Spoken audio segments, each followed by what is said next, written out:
The pediatric wing of Seattle Children's Hospital was strangely quiet that winter. Outside, snow drifted down in lazy spirals, frosting the window panes in thin, delicate layers. Inside, the sterile smell of antiseptic clung to the white walls, and the air buzzed with the faint hum of fluorescent lights and distant monitors. Nurses moved silently, like ghosts, and conversations were reduced to whispers. Children slept, healed, or waited, some in hope, some in resignation. Room 208 sat at the far end of the hallway, next to the emergency stairwell. It was a corner room, slightly larger than most, with a wide window that overlooked a cluster of pine trees dusted in snow. The curtains were always pulled back. On the hospital bed, propped up by a mountain of pillows, sat a small boy, 3 years old, with pale skin, sandy blonde hair, and eyes the color of a rain-washed sky. His name was Lucas Bennett. Lucas didn't cry. He didn't throw tantrums or ask for cartoons. He sat still, every day, his tiny hands resting on his lap, his eyes fixed on the world outside the window. Sometimes he blinked. Occasionally, he sighed. But most of the time, he was silent, like a statue carved from glass. He had never walked. Not once. From the moment he was born, doctors had warned his parents that something was wrong. The early scans had shown underdevelopment in the lower spinal region. Later tests confirmed a rare neurological condition. He could feel his legs. He could even move them a little. But the connection between his brain and the strength required to stand just wasn't there. At least, not in a way science could explain or fix. His father, Dr. David Bennett, had tried everything. David was not just a surgeon. He was one of the top pediatric neurosurgeons on the West Coast. A man revered by colleagues, trusted by parents, and published in more journals than he could count. He had trained in New York, interned at Johns Hopkins, and performed groundbreaking surgeries on children with conditions far more severe than his son's. But none of that mattered now, because no matter what he tried, experimental procedures, elite specialists, international consultations, Lucas remained seated, motionless, the boy who never took a step. And over time, David's language changed. He stopped saying, "when Lucas walks." He started saying, "if." Lucas's mother, Emily, had died during childbirth. Complications. Hemorrhage. David never talked about it, and Lucas was too young to understand what he had lost. But the absence of a mother lingered like a shadow in that hospital room, curling into the corners like smoke. Lucas didn't have toys in his room. He didn't want them. Nurses had tried. Plush animals, coloring books, even a tablet with games, but everything had been quietly pushed aside. Only the window held his attention. He watched the trees sway, the cars pass, the occasional bird land and take off again. Outside was a world he couldn't touch. Dr. David Bennett tried to believe that was enough. He told himself that Lucas was safe, that he was calm, that the boy didn't need anything more than comfort and time. But deep down, a storm brewed inside the surgeon, a storm of guilt, helplessness, and a growing fear that maybe he had already given up. Then came the new nurse. Her name was Jada Monroe. She arrived on a Monday morning, a week before Christmas. 28 years old, recently transferred from a busy pediatric unit in New York. Her file was impeccable, her references glowing. But what stood out most wasn't her resume. It was her presence. She had warm brown skin, dark, coiled hair pulled into a tight bun, and eyes that sparkled with quiet fire.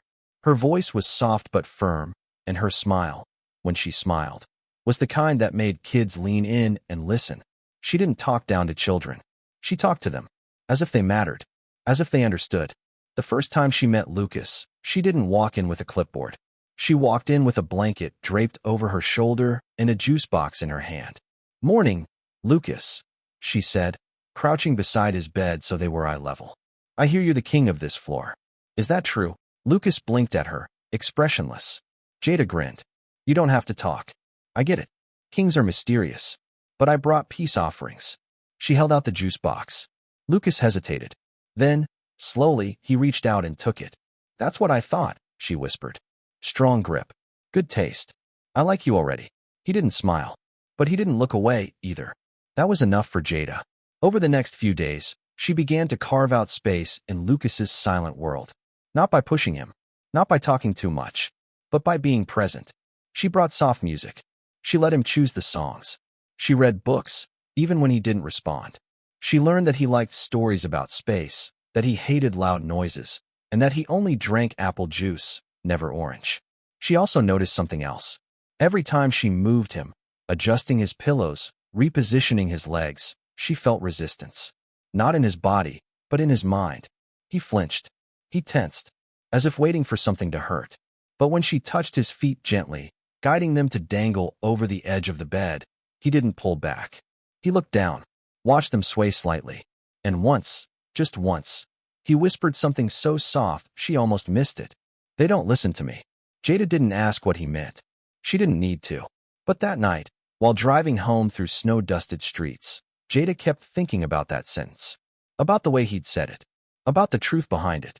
She knew what the chart said. She'd read the medical notes. She knew what the neurologists believed. But she also knew what she saw. A boy who had been treated like a diagnosis. Like a case. Like a file number. Not like a child. And she wasn't okay with that. The next morning, she arrived early. Earlier than usual. She walked past the nurse's station, coffee in one hand, determination in the other. Today, she thought, we're going to fly. She didn't know exactly how. But she had an idea. And for the first time in a long time, something flickered in room 208. Not fear. Not sorrow. But possibility. Jada had never believed in hopeless cases. She had seen too many charts labeled, no improvement expected, too many children written off by experts before their stories had even begun. In her first year as a pediatric nurse in the Bronx, she cared for a 5-year-old girl with severe trauma-induced mutism. Therapists said the child would never speak again. 6 weeks later, the girl whispered her name into Jada's ear during a bedtime story. Jada didn't perform miracles. She didn't pretend to. But she understood something that often got lost in hospital corridors and academic journals. Children don't heal from charts. They heal from connection. That's what brought her back to room 208. Lucas Bennett was a child drowning in silence. Not just his own, but the silence of a system that had stopped trying. Everyone had grown so used to saying, he'll never walk, that they forgot how to ask, what if he could? The next morning, Jada entered Lucas's room as she always did. Soft steps. No sudden noise. No overwhelming energy. She found him in the same spot, perched on the edge of the bed, legs dangling like limp vines, eyes lost in the snowy world outside. She crouched beside him, matching his eye level. "Hey, champ," she said gently. "How's the view today?" Lucas didn't look at her, but she could tell he was listening. Jada pulled a small figurine from her pocket, a plastic superhero with a red cape and a serious face. She placed it on the bed beside him. "Do you know who this is?" Lucas glanced sideways, just for a second. "That's Skyman. He can fly. Not just up, but fast. Faster than anyone. But he wasn't born with that power. You know what gave it to him?" Lucas's brows furrowed slightly. Jada leaned closer, dropping her voice to a whisper. "He believed he could." She paused, letting the words sink in. "Want to fly with me today?" Lucas turned his head, slowly, and looked at her full-on for the first time. "I can't walk," he said quietly. Jada smiled. "I didn't say anything about walking. I said flying." That caught him. A minute later, the room transformed. Jada cleared a small space on the floor beside the bed. She rolled out a clean mat and laid down flat on her back, knees bent. She motioned to Lucas. "Sit here," she said, patting the soles of her feet. "Back against my legs. Trust me." Lucas hesitated. Then, with effort, slid down from the bed. She helped guide him into position, gently supporting his sides. His small body trembled with each movement. He was tense, rigid. "It's okay," she murmured. "You're safe. I've got you." Jada placed her feet under his thighs, careful to keep them aligned with his hips, and slowly began to lift. Lucas gasped. His legs, which had never truly borne his weight, were now being gently pressed against her shins. For the first time, he could feel the pressure, the balance, the effort. "Look," Jada said. "You're flying." Lucas looked down, eyes wide, mouth slightly open. I'm in the air," he whispered. "Yup," Jada said with a grin. "And you're doing part of the work. You feel that in your legs." He nodded. She shifted slightly, tilting him forward, then back. Every movement forced his muscles to engage, adjust, stabilize. But Lucas didn't seem to notice the effort. His expression changed, pure wonder. Then a laugh escaped him. Light. Real. "I'm flying," he shouted louder this time. You are, Jada said, her voice catching. She could barely hold back her tears. This wasn't therapy. This was imagination. This was joy. This was a moment when a boy who had been told his body was broken finally felt like a superhero. Jada played the game for nearly 10 minutes, adjusting the angles, the pressure, the support. Lucas laughed more in those 10 minutes than in all the time she'd known him. Then came the knock. She didn't hear it at first. She was too focused on keeping Lucas steady. But the sound of a cleared throat made her look up. Dr. David Bennett stood in the doorway. His white coat was still on, a pin tucked behind one ear, stethoscope hanging around his neck. But his expression was unreadable. Shock, confusion, something else beneath. Lucas spotted him. "Daddy," he cried. "Look, I'm flying." David blinked. His gaze fell to his son's legs, tense, pressed into Jada's shins, holding weight. Not passively, but actively. It was subtle, yes, temporary, but it was more than he'd ever seen. "I see you, buddy," David said, voice low. "I see you." Jada gently lowered Lucas back to the mat, careful not to break the moment.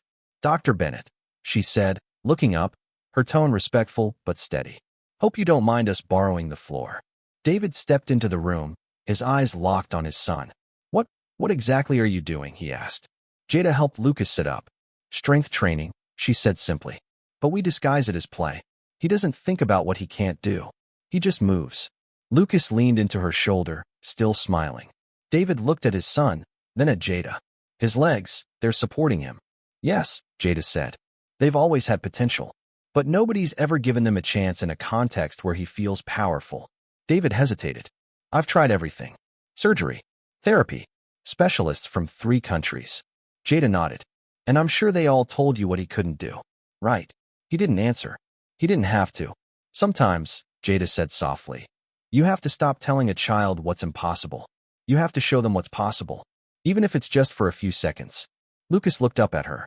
"Can we fly again tomorrow?" She smiled. "Every day you want to." David watched the exchange, something heavy lifting from his shoulders. Hope, he realized, had a sound.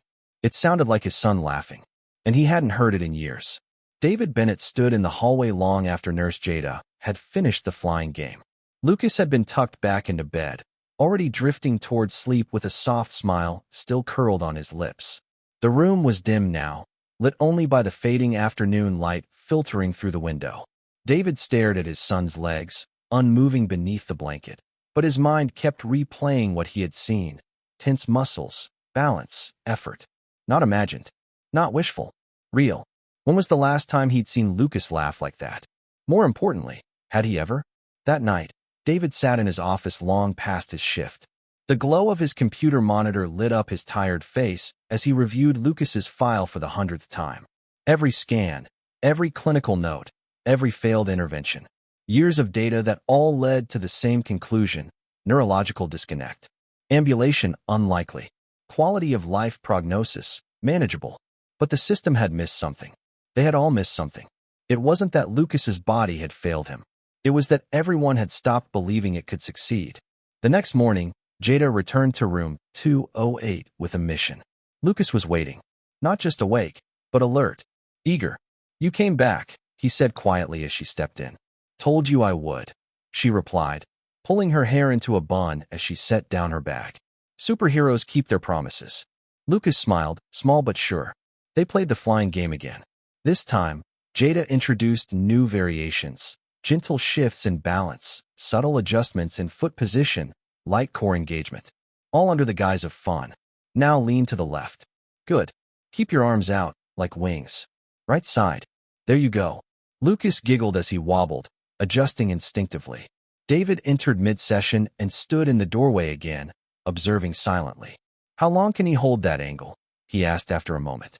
"About 12 seconds so far," Jada said, not looking away from Lucas. "We're working toward 20. David nodded, folding his arms. "He's engaging core muscles," he noted. "And there's reflexive tension in the quads." "Exactly," Jada said. "But we don't call it therapy. We call it flying. Because the moment we label it, he'll retreat again." David's jaw tightened. He knew she was right. Every structured session with a therapist had turned Lucas into a statue, afraid of failure, afraid of pain, afraid of disappointing yet another adult. But this wasn't therapy. This was belief in disguise. For the next week, the game became ritual. Lucas would light up the moment Jada walked in. He would grip her hands as she lay back, then balance on her feet, arms outstretched, squealing with delight. Every session was logged carefully in Jada's notebook: duration, posture, muscle engagement, emotional response. She didn't just play. She observed, measured, adapted. But not everyone was pleased. During a routine staff meeting, word of Jada's unconventional sessions reached Dr. Harold Klein, the hospital's clinical director. A man of protocol and predictability, Klein was not known for creative tolerance. "What exactly are these sessions I keep hearing about?" he asked during a quiet moment in the staff lounge, cornering Jada beside the coffee machine. "They're structured physical engagement exercises," she replied calmly. "Disguised as games." "Yes, it's how children learn. Through play." Klein didn't smile. "You're operating outside your scope. Physical therapy is to be conducted by licensed PTs under physician-approved plans. You're a nurse, Ms. Monroe." "I'm a nurse who's helping a child move," she said, meeting his gaze evenly. "And what happens when the child falls? When the parents sue? When you injure a boy with a known neurological disorder because you thought flying was an acceptable intervention?" Jada's hands clenched, but her voice remained even. "I'm not forcing him to do anything. He's discovering his strength on his terms." Klein shook his head. "You want to feel good about yourself. I get it. But hope is not a treatment plan. In fact, in the wrong hands, it's dangerous." That night, a letter of caution appeared in Jada's inbox. Formal notice. A reminder of her defined role. A warning. The next morning, Jada almost didn't go to room 208. Almost. But when she passed by and saw Lucas sitting at the edge of the bed, cape tied around his shoulders, waiting, she walked in without hesitation. "You ready, Skyman?" she asked, voice bright. Lucas nodded. "I want to try something new." Jada tilted her head. "Like what?" He hesitated. "Can I try standing?" The question caught her off guard. "You want to try now?" she asked softly. Lucas nodded. "I felt it yesterday. My legs. They were helping." Jada glanced at the door. No one watching. "All right," she said, moving slowly. "But just for a second. And I'll be right here." She helped him off the bed, guided his feet onto the mat. He held her hands, tight. "Okay," she whispered. "Now, push through your toes. Just like you do when we fly." Lucas closed his eyes, face scrunched in concentration. His legs trembled. And then he rose. It was not graceful. It was not perfect. But it was a stand. For 3 seconds, Lucas Bennett stood on his own. Then he collapsed into her arms, giggling. "I did it," he whispered, voice shaking. "You did," she said, holding him tight. She felt it in that moment. The shift. Not just in him, but in herself. He was no longer the boy who couldn't walk. He was the boy who was learning how. She didn't see Dr. Klein standing in the hallway. She didn't see the frown on his face. But she felt the weight of the system pressing in. This wasn't over. The fight had only just begun. Dr. David Bennett wasn't used to being speechless. In the operating room, he was decisive. In meetings, authoritative. On paper, he was among the most respected pediatric neurosurgeons in the Pacific Northwest. But outside room 208, after watching his son stand, however brief, however unsteady, David found himself unable to form a single coherent thought. He hadn't been meant to witness it. He had only stopped by between rounds to check on Lucas, maybe say a few words, maybe pretend that he wasn't still haunted by every failed intervention of the past 3 years. But then he saw his son rise. Fragile, yes. Wobbly, yes. But undeniably upright. And in that moment, David realized something he had never wanted to admit. He had stopped believing in his son. It was easier to blame the condition, to trust the data, to wrap himself in the sterile comfort of diagnosis. Lucas couldn't walk. Not because David hadn't tried, but because the science had spoken. That was the narrative David had told himself, repeated enough times to start sounding like truth. But Jada had shattered that truth with nothing but persistence, intuition, and a floor mat.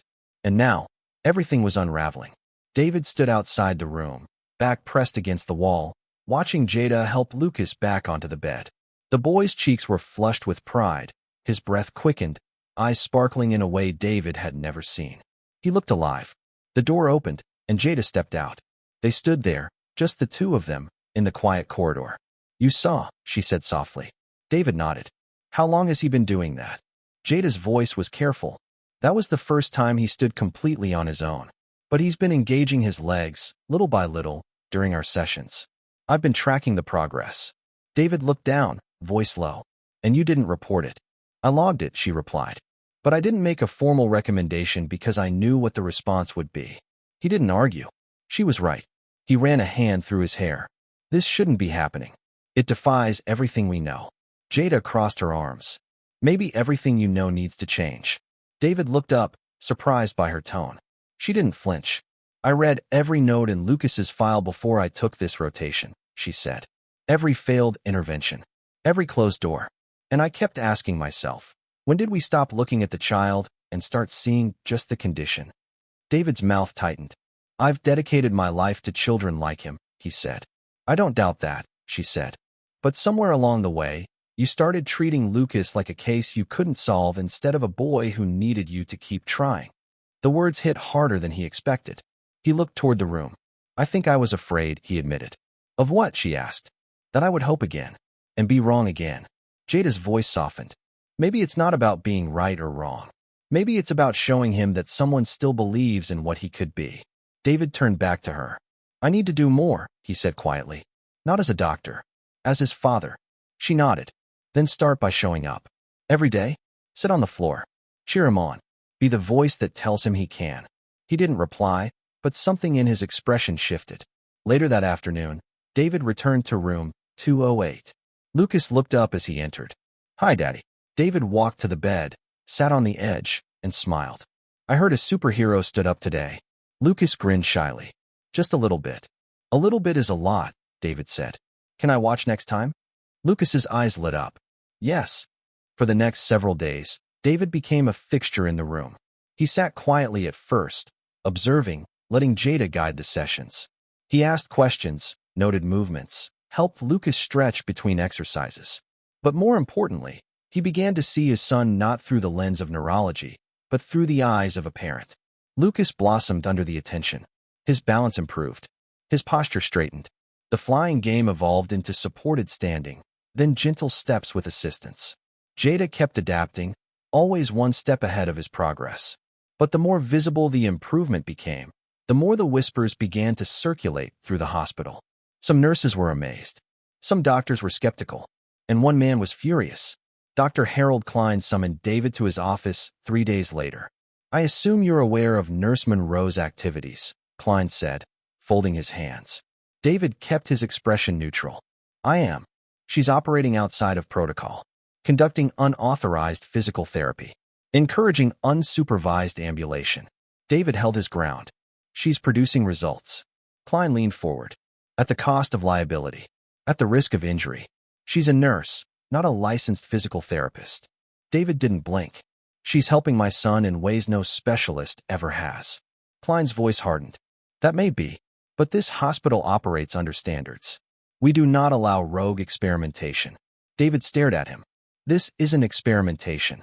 This is engagement, compassion, and frankly, Harold, it's the only thing that's worked. Klein sat back. Then it's time to formalize it. Or shut it down.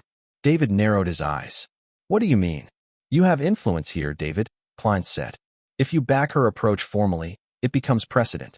Other nurses will follow. We'll lose control of methodology. And if anything goes wrong, it's your name, and this hospital's, that takes the fall. David stood, his voice quiet but firm. Then maybe the system needs to change. Klein didn't answer, but the line had been drawn. That night, David returned to room 208 with a decision in his heart. He sat beside Lucas, who was building a tower of foam blocks with Jada's help. Can I join in? He asked. Lucas nodded, beaming. And as the tower grew, David realized something else.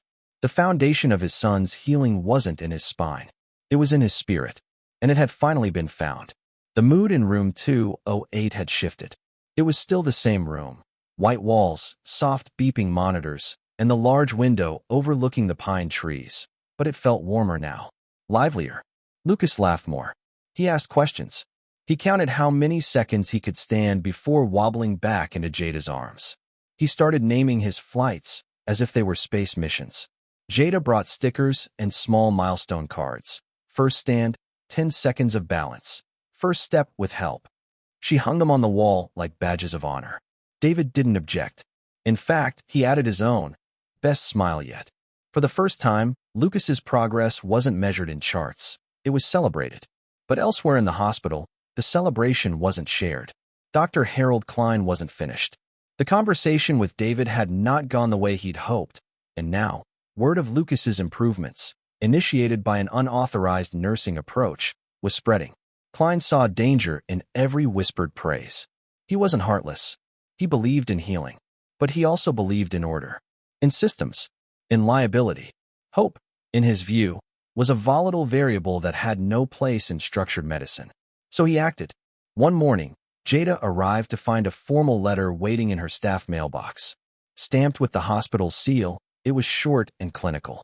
She was being placed under review. The letter cited unauthorized physical therapy interventions, breach of role boundaries, and noncompliance with institutional protocols. Effective immediately, she was prohibited from conducting any form of physical manipulation or exercise with patients unless supervised by a certified physical therapist.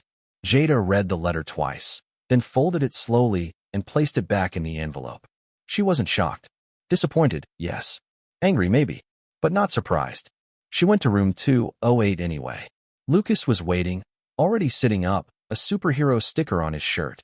His face lit up the moment she entered. "Can we fly today?" he asked eagerly. Jada crouched beside him, forcing a smile. "Not today, buddy." His brow furrowed. "Why not?" She hesitated. "Because some grown-ups think flying might be dangerous." Lucas looked down at his hands. "But I didn't fall. I got stronger." "I know," she whispered. "And I'm so proud of you. But we have to pause the game for now." He didn't respond.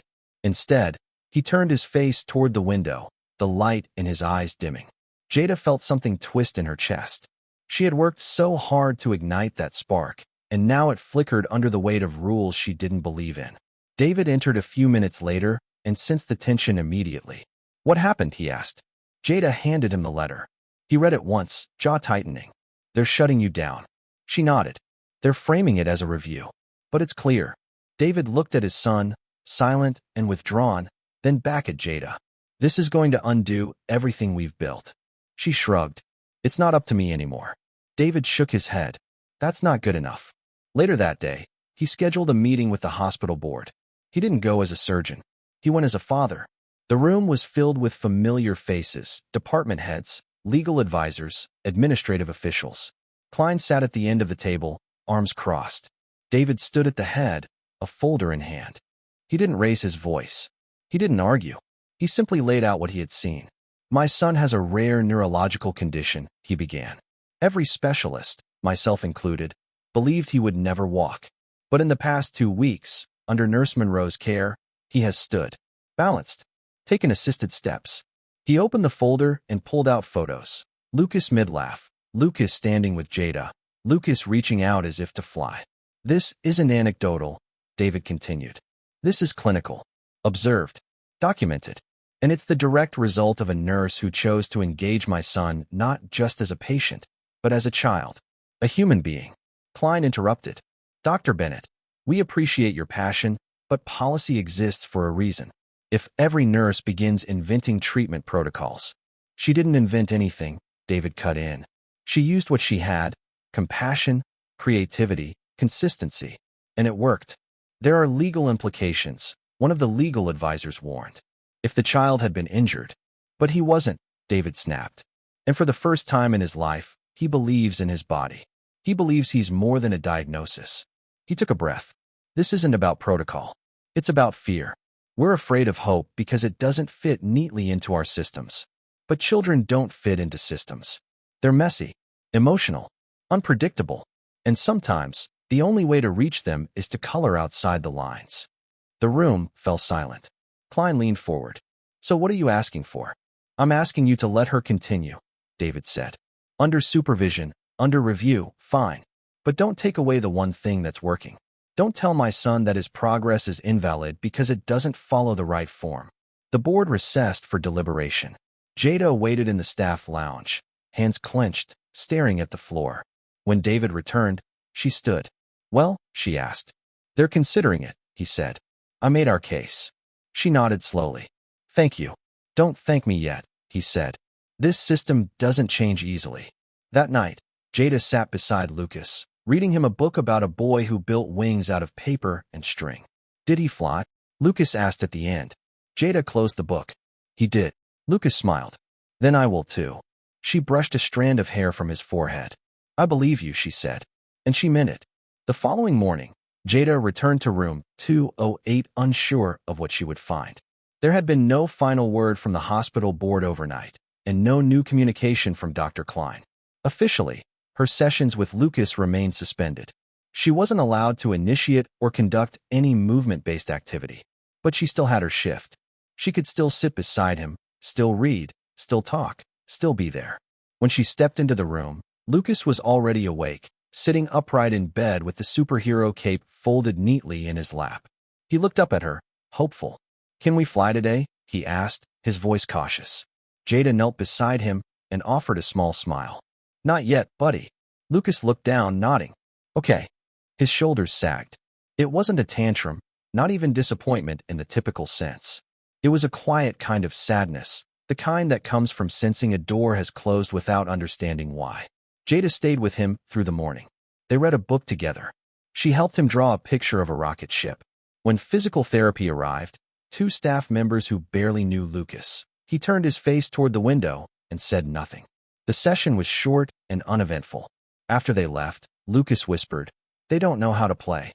Jada didn't respond. She just squeezed his hand. Later that afternoon, Jada went on break. Her body was tired, her mind even more so. She sat in the staff lounge, sipping lukewarm coffee, staring at the clock. Every minute away from room 208 felt like a minute too long. Meanwhile, in that quiet space where routine had replaced magic, Lucas grew restless. He glanced toward the hallway. No one. He looked down at his legs. They were still, but they weren't empty. He remembered how it had felt when Jada lifted him into the air, when his feet pressed against her legs, when his muscles shook, not from fear, but from effort. He wanted that again. He wanted to try. Lucas slid off the bed. It wasn't easy. He moved slowly, using the sheets and the rail to guide his body downward. His feet touched the floor, tentative. His legs trembled immediately, but he didn't sit back down. Instead, he reached for the chair beside the window, trying to steady himself. He thought, just one step. He didn't know what happened first, the chair tipping or his knees giving way. But the next moment, he was falling. His head struck the metal base of the four-pole. The thud was soft, but sharp. Then silence. 10 minutes later, Jada returned to find nurses crowded around the room. She pushed through instinctively, heart pounding. Lucas was lying on the floor, a small gash above his eyebrow, blood trickling down his cheek. A nurse was holding gauze to his head. Another was calling for a trauma consult. Jada dropped to her knees beside him. What happened? She asked, her voice tight. He tried to get up, the other nurse said. On his own. Jada looked at Lucas. His eyes fluttered open.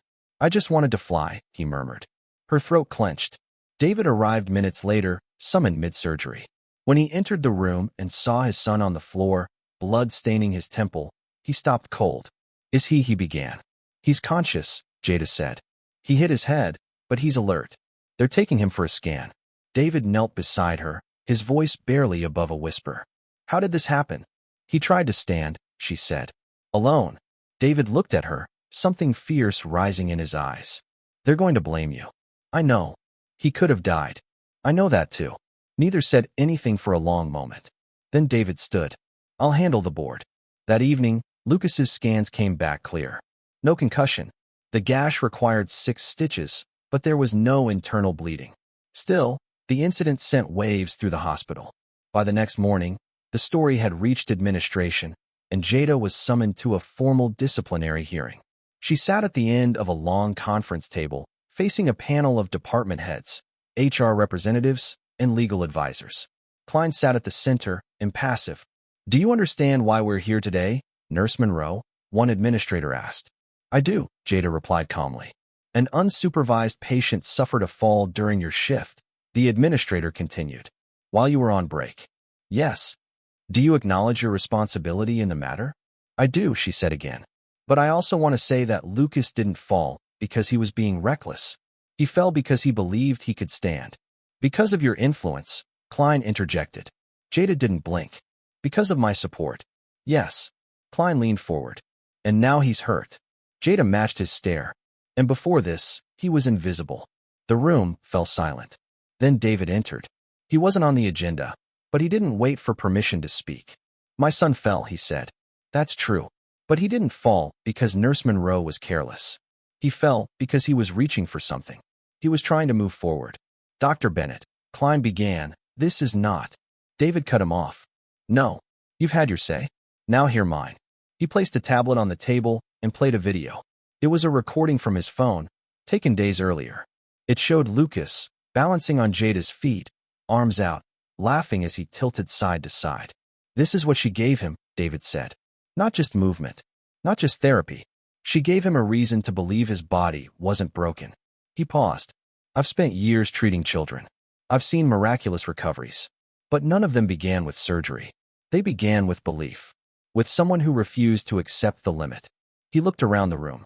If you punish her for that, what message does that send to every child under our care? No one answered. Jada was dismissed from the hearing without an immediate decision. That night, she sat by Lucas's bed. He was groggy, his eyelids swollen, but still alert. I'm sorry, he whispered. She brushed his hair back gently. No, sweet boy. You were brave. You just need someone to help you next time. Lucas blinked slowly. Will you? She smiled. If they let me. He closed his eyes, already drifting off. I hope they do. So did she.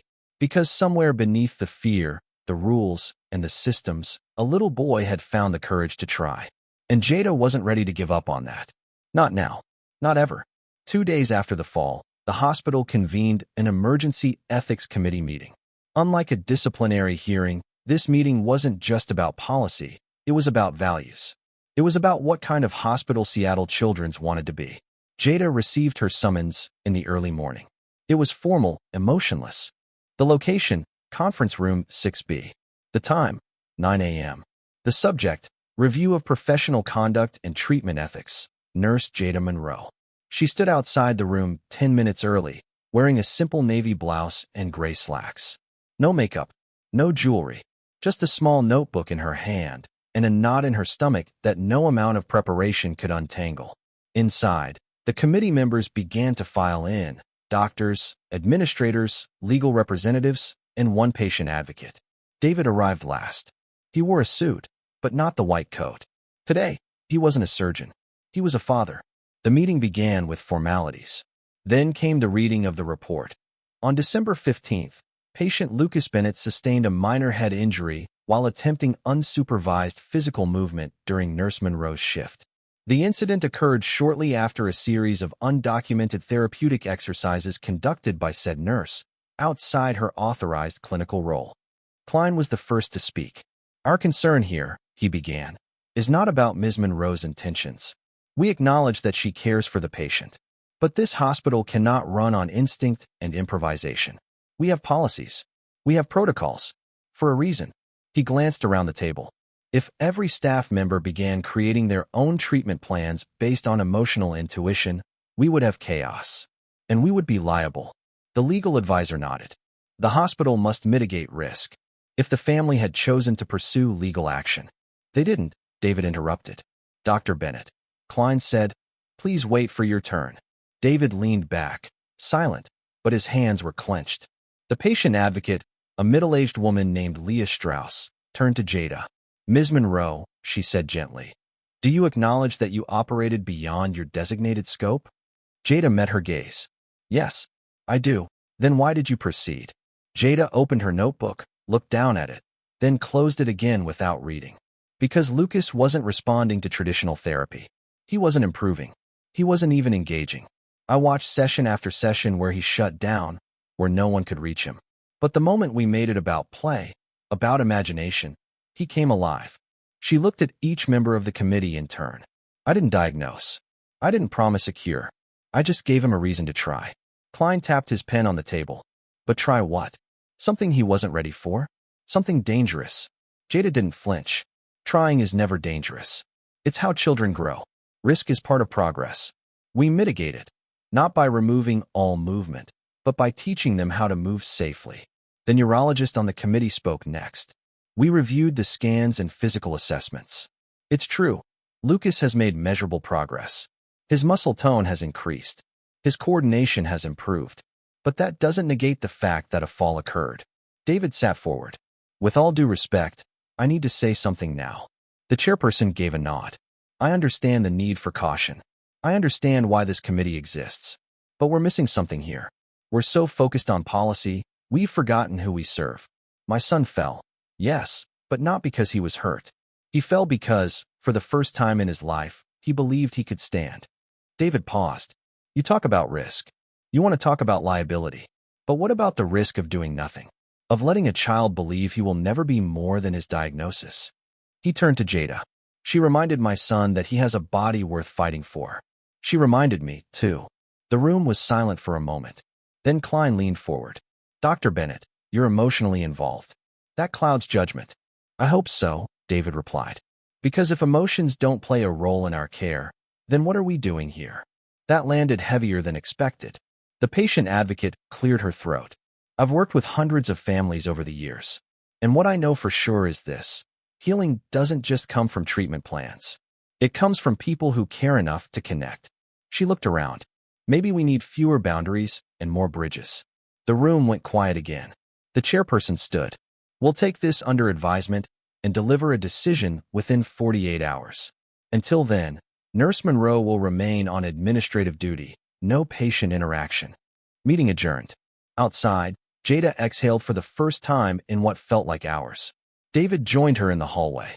I don't know if it helped, she said. It did, he replied. Even if they don't admit it. He looked at her. You changed something. Whether they approve or not. Jada nodded. I just want to finish what we started. That evening, Jada went to room 208. Not to work, just to visit. Lucas was sitting up in bed, the stitches above his eyebrow healing well. A new book sat in his lap, unopened. When he saw her, his face lit up. You're back. I had to see my co-pilot, she said, sitting beside him. Did they say you can fly again? Not yet, she said. But we're working on it. Lucas nodded. I didn't mean to scare you. I wasn't scared, Jada lied gently. I was proud. He smiled, small and quiet. They said I might not walk, he said. That's what the last nurse told my dad. Jada tilted her head. Do you believe them? He shook his head. Not anymore. Jada reached into her bag and pulled out a sticker, gold, shaped like wings. She placed it on the edge of his bed rail. For bravery, she said. Lucas beamed. They didn't need to fly that night. They had already lifted off. The official decision came 3 days later. Jada received the email in the early morning, just as she was preparing to clock in. Her hand hesitated over the mouse before clicking. The message was brief. Following the Ethics Committee's review, Nurse Jada Monroe is reinstated to full clinical duties effective immediately. A revised therapeutic support protocol will be created, integrating her methodology under physician supervision. We recognize her contributions to patient engagement and recovery. Jada read it twice, then leaned back in her chair, eyes closed, exhaling slowly. She was back, not just as a nurse, but as a partner in Lucas's journey. This time, with the hospital's reluctant blessing.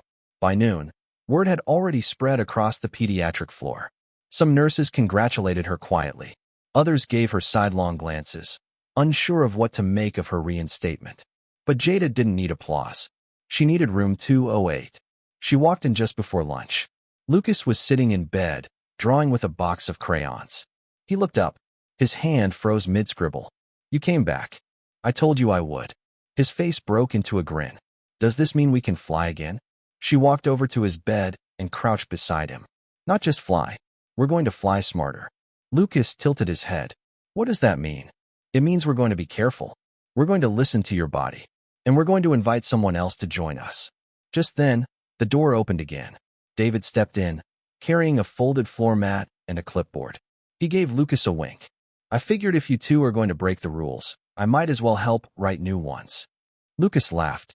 Within minutes, the floor was cleared, the mat unrolled, and the game began again. But it wasn't just play anymore. Jada had spent the last 3 days reviewing physical therapy literature, consulting with rehab specialists, and drafting a new hybrid approach. Every movement now had a purpose. Every shift in balance was noted. Every session was structured around a progressive goal. Yet the magic wasn't lost. Lucas didn't see measurements or metrics. He saw flight paths. That day, they worked on controlled descents. Jada would lift him into the air, then gently lower him to the floor where he would try to hold a half squat for 3 seconds before sitting. It was exhausting. Lucas's legs shook, but he never complained. David recorded the session, annotating times and muscle responses. By the end of the hour, Lucas was sweating, red-faced, and radiant. "I feel strong," he said. "You are strong," Jada replied. Over the next few weeks, the sessions became more advanced. Lucas progressed from supported standing to assisted steps, using David's hands for balance. They added wall-assisted exercises, light resistance bands, and stretching routines. Progress was slow, but steady. Lucas had days when he struggled, when his legs refused to cooperate, when frustration built in his chest like a storm. On those days, Jada sat beside him, shoulder to shoulder, and reminded him that strength wasn't just in muscles. It was in trying again. "You don't have to be perfect," she would say. "You just have to keep showing up." He always did. One afternoon, after a particularly successful session, David brought in a surprise, a small pair of red sneakers. Lucas stared at them. "They're mine." David nodded. "I figured you'd need something for when you start running." Lucas ran his hand over the fabric, eyes wide. "I've never had shoes like this." "You've never needed them before," David said. "Now you do." Lucas didn't put them on right away. He placed them beside his bed, staring at them like they were made of gold. They became his goal. Every step, every stretch, every wobble became part of the countdown to wearing those shoes. Jada began writing small encouragements on sticky notes and hiding them around the room. Strength is built in seconds. Wobbles are part of flight. You are more than they expected. Lucas found them one by one, collecting them like treasure. One night, after everyone had left, David remained behind. He stood beside the bed, watching Lucas sleep. The shoes sat at the foot of the bed, untouched. Jada stepped in quietly. "Long day?" she asked. David nodded. "Good day." They stood in silence for a moment. "I forgot what it was like," he said finally. "What?" "To hope." Jada didn't reply. "Before Emily died, I used to believe in possibilities, not just outcomes. She reminded me to look for what wasn't obvious. After she was gone, I closed off. Lucas became a case, not a boy." He looked down at his hands. "I was so focused on fixing him, I forgot to just see him." "You're seeing him now." David glanced at her. "Because of you." Jada shook her head. "Because he showed us how." She paused. "You know he's close, right? To walking." She nodded. "Really walking." "A few more weeks. Maybe less." David exhaled slowly. "I never thought I'd hear those words." "You're hearing them now." They both turned back to Lucas, still asleep, his small chest rising and falling in rhythm. The next morning, the red sneakers were gone from the bedside table. They were on Lucas's feet. Not for walking. Not yet. But for believing. It happened on a Tuesday afternoon. The hospital floor was unusually quiet. Rain drizzled against the tall windows of the pediatric wing, casting streaks across the glass like fading pencil lines. Inside room 208, the lights were dimmed, the floor cleared, and a sense of expectation hung in the air, heavy but electric. Lucas stood near the edge of his mat, his hands resting gently in Jada's. He was wearing the red sneakers, now scuffed from weeks of effort, and a determined look that had become more familiar with each passing day. David stood nearby, arms crossed, trying to mask his nerves with a posture of calm. But his eyes betrayed him. They never left his son. "Okay, champ," Jada said softly. "You ready?" Lucas nodded once. "Same plan," she reminded him. "I'll step back slowly. You follow, just like we practiced." He nodded again, lips pressed into a thin line. His breathing was steady. His legs trembled slightly, but not with fear. With effort. Jada took a small step backward, releasing her grip from his hands. Lucas took one forward. It wasn't perfect. His right foot swung wide, his balance teetered, and for a moment, David held his breath. But Lucas didn't fall. He planted the foot, shifted his weight, took another step. Jada kept her hands close, ready to catch him, but she didn't touch him. 2 more steps, then 3. By the 4th, his legs began to buckle. David moved instinctively, but Jada held up a hand. "Wait," she whispered. Lucas reached forward, arms outstretched, and stumbled into his father's arms. David caught him gently, lifting him off the floor in one smooth motion. Lucas laughed, breathless, his face glowing. "I walked," he said between gasps. "I walked, Daddy." David couldn't speak. His throat closed. He just held his son close, feeling the weight of those tiny arms around his neck. Not dead weight. Not passive. Active. Alive. Jada crouched beside them, smiling through glassy eyes. "You did more than walk," she said. "You launched." For a long moment, no one said anything. The room was filled only with the sound of Lucas's laughter and the soft patter of rain outside. Later, David sat beside Lucas's bed, holding his hand as he rested. His body was exhausted, but his mind was still buzzing. He kept replaying the steps in his head, over and over, as if afraid they might vanish if he didn't hold on tightly enough. Across the room, Jada updated her notes. Progress. Independent walking, 4 steps. Gait, unassisted. Balance, wobbly but present. Outcome, milestone achieved. But she didn't need the notes to remember. That image, Lucas taking those steps, would stay with her forever. The next day, David sent an internal memo to the department heads and the hospital board. It wasn't just a progress report. It was a proposal. He outlined a new pilot program. Integrative pediatric engagement therapy, a collaborative approach that blended physical therapy with creative, child-led engagement, facilitated by trained nurses under physician oversight. He cited Lucas as the case study. He credited Jada as the program's originator. The response was mixed. Some saw it as visionary. Others called it unstructured and proven, emotionally driven. But no one could deny the results. The video of Lucas's first walk, captured by David's phone, circulated internally. Then, unintentionally, externally. Within days, it spread through the hospital's internal channels, then found its way onto social media, shared by a junior nurse who couldn't contain her excitement. The clip was simple: a boy in red sneakers taking 4 unsteady steps before collapsing into his father's arms. But the impact was massive. Comments flooded in. A mother in Kansas wrote, "My daughter has cerebral palsy. I cried watching this. Thank you." A physical therapist in Boston commented, "This is why we need more flexibility in treatment. Let's learn from this." A medical ethicist tweeted, "This raises important questions about protocol versus person-centered care." It sparked debate, praise, criticism, hope. Within a week, a local news station reached out for an interview, then a national one. Jada declined most requests. David did one brief segment, during which he said, "This wasn't a miracle. It was belief, patience, and the courage to keep trying when the system said stop." Lucas, for his part, didn't care about the attention. He just wanted to walk again. And he did. 2 steps became 6. 6 became 10. By the end of the month, Lucas could walk the length of the room and back, unaided.